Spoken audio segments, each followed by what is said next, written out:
Arriving early. A young woman sat anxiously on the admission bed in a rural hospital, holding her husband's hand. "Everything is going to be all right," her husband kept assuring her. "But it's only 7 months. How can it be okay?" The woman couldn't help but worry. "They are going to transfer you to a big hospital. Please stop worrying, Divya. You and the baby are going to be fine. You are going to make yourself sick by thinking too much," he gently chided her. "Maran, what if we lose the baby?" Divya tearfully looked at her husband. "What happens in the future is not in our hands, girl. Leave it to God. Get well for me, please," he said. Divya was thankful for the wonderful man she had married. The doctor came along and explained things to the young couple. "I suspect that the pain you are experiencing are labor pains. There is a high chance that the baby may be arriving early. This hospital has only basic facilities, which are not enough to look after the small ones. That's why we have to send you to the big hospital, where they have a special unit for premature babies." "But can't we have the delivery here and take the baby to the big hospital later? All my sister's children were born here." "We can look after Divya very well here," Maran wondered. The doctor smiled. "I agree it's convenient for Divya and your family to have the baby here, but she is only 30 weeks pregnant, which means the baby will need special care. It's always safer to transport the baby in the mother's womb itself. We mustn't delay further," she said. After the explanation, the couple agreed for the transfer, and Divya signed a consent in the hospital notes and the transfer document. A few minutes later, as she laid down in the ambulance bed with a health assistant by her side, the vehicle sped with its beacon on. She could feel little contractions in her abdomen, which she thought was becoming stronger with time. By the time they reached the hospital, she could sense that the water bag had broken. She called the health assistant. "The water has broken." "We are here, girl. Don't worry. We'll take you in a trolley. Don't try to get up." Soon, Divya was wheeled on a trolley into the hospital. "Accident and emergency unit," she read. A nurse quickly checked the notes and asked a few questions from Divya. She then informed the doctor, who quickly assessed her and instructed the assistants to take her to the delivery ward. Within a few minutes, she found herself in the delivery room. The room was filled with the smell of disinfectant, and there were many people walking around with masks and caps. There were 2 other women lying next to her. One of them was screaming away in agony. A nurse stood by the woman, holding her hand. Another one stood at the lower end, encouraging her to push. Soon a screen was pulled around her bed.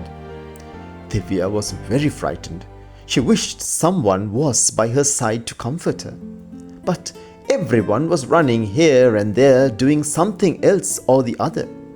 She wished someone she loved and trusted was by her. Soon a doctor came to examine her. He said to the midwife by his side, "She will deliver soon. I'll inform the baby unit. It is a case of preterm delivery." "Hello, I'm Dr. Ravi from the Special Care Baby Unit. I'm here to look after your baby." Amidst her painful contractions, Divya managed to ask him, "Is my baby going to be okay, doctor?" "Yes, Amma. Everything will be fine.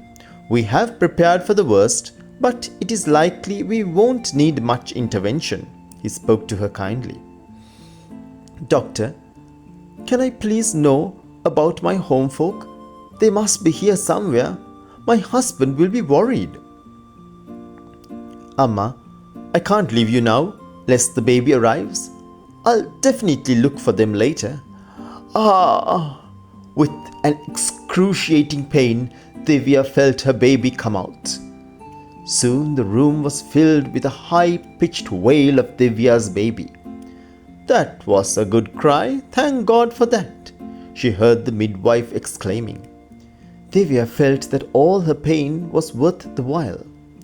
Dr. Ravi brought the baby wrapped up in a white cloth with a cap on.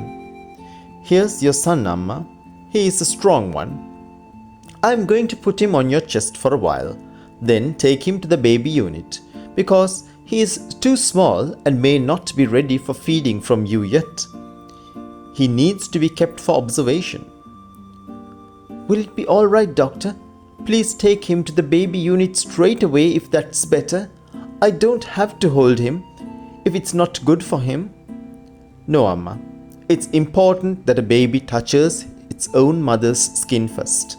The bacteria from your skin will protect him from bad infections in the environment. It's also good for him to listen and feel your heartbeat," the kind doctor explained. Divya felt very happy to hold her firstborn baby for the very first time. She thought she was the luckiest woman in the world. She mumbled sweet nothings to his ears and touched his head. He was so tiny. A tag with a number matching with Divya's was tied to the baby's wrist. A midwife carefully took the baby away from her and told her that she should be able to visit the baby in a couple of hours or so when she was ready to leave the delivery room. Divya felt as if half of her life was leaving her, but she made up her mind to be strong for her child. They had to wash their hands, change their footwear, and wear clean gowns before entering the special care baby unit. When Divya went in, she found her husband already there, wearing a green gown. There were tears in his eyes. Their baby was kept in a transparent box known as an incubator, with a tube running across his face. He had a cannula fixed to a vein in his hand and saline running through it. They could see him breathing fast. They also saw his tiny heart beating in his very skinny chest. They were thankful for that. He was connected to a small screen with a wire which kept showing numbers and kept beeping from time to time. "What did they say?" Divya quietly asked her husband. "The doctor said that his lungs were not mature enough. He may need special treatment for that. They did an X-ray just a while ago. It's oxygen he's getting by those prongs now." The couple quietly watched their baby. No words were mentioned, but their looks and touches communicated 1,000 matters. They were called to meet the big doctor. He explained to them how their son's lung didn't have time to produce a substance which helped the lungs to remain open because he was born premature. Therefore, they had to instill a substance which was called surfactant into his lung through a tube inserted through his throat. "Sir, please do everything possible to keep my baby alive," Divya pleaded with her hands in a prayer. "We trust you the most," she added. Divya went to see her son in the afternoon. The procedure of administering surfactant had taken place smoothly, and the baby was now connected to a breathing support device called the bubble CPAP. There was a small mask attached to his nose, and the connecting tube was fixed to a blue-colored cap. She could see that the baby's breathing was much slower than before, and that he seemed more comfortable. She thanked God in her heart. The nurse who was looking after the baby told her that her son was doing well. His oxygen saturation is 100% and heart rate is 120, which means he is well. The nurse spoke kindly to Divya, pointing to the monitor placed near the baby's crib. When Divya returned in the evening after rest, the CPAP machine was disconnected. She found her son crying weakly and moving his arms and legs. "He should be able to start feeding soon. You have to start bringing out the milk. I'll show you how." The nurse brought a small stainless steel tumbler and helped Divya to express her breast milk. "Oh, This is too little. I will never be able to provide for him." Divya began to tear up when she saw the few drops she squeezed out. "Don't worry, Divya. It is called colostrum. It is produced in small amounts only. It will be quite enough for him for the time being," the nurse assured her. The nurse then placed the drops of colostrum on the baby's tongue. He seemed to relish it. Divya couldn't help smiling at the scene. "Is it enough, miss?" Divya wanted to know. "Your son is not mature enough to take more than a drop or two at this moment. But even this little amount of colostrum will help in the development of his gut and protect him from infections. He'll be able to take more as time goes," the nurse explained. Divya was very happy to hear this. She was allowed to touch the baby through the window of the incubator. Her emotions were inexplicable as she felt her son's tiny hands, chest and feet while speaking to him. "I am your mother, little one. Do not be afraid. I am with you. God will protect you," she kept saying. The baby seemed to understand and stopped crying. Divya felt he was listening. She asked the nurse about it. "Of course he can hear your voice and respond to you," she said. "After all, he was in your womb till last night," she smiled. "Your voice and touch will do wonders for him," she assured Divya. The next day, Divya was allowed to hold her son against her chest, even though he still had a nasal cannula. She came to know that it was called kangaroo care. At the beginning, she held him only for a few minutes. Later, the time became longer. She also started expressing milk every 3 hours, and the milk was fed to the baby through a tube running from his nose to his stomach. The doctor explained to her that since his swallowing reflexes were not developed yet, it would be dangerous to feed him through the mouth as he might breathe the milk into his lungs, causing pneumonia. However, from time to time he was given minute amounts through his mouth to promote his suckling and swallowing reflexes. Day by day, Divya and Maran witnessed a remarkable progress in their son, whom they chose to call Sanjeev, after the mythical all-healing herbal mountain in the Himalayas. By 1 month, Sanjeev moved out of the incubator box into a cot. He was able to take his feeds directly from his mother and also with a tiny cup. A week later, Sanjeev left the special care baby unit and went to stay with his mother in the ward, which was called Mother-Baby Unit. He was off all injections and only feeds and some oral medicines. The medicines were iron, calcium, and vitamin supplements. They were told that these were to be continued for at least 6 months. By 6 weeks, Sanjeev started to look around when he was awake. But he was connected to a monitor because they said he could stop breathing from time to time. At the beginning, Divya had to brace him up at least 3 times a day when he did this.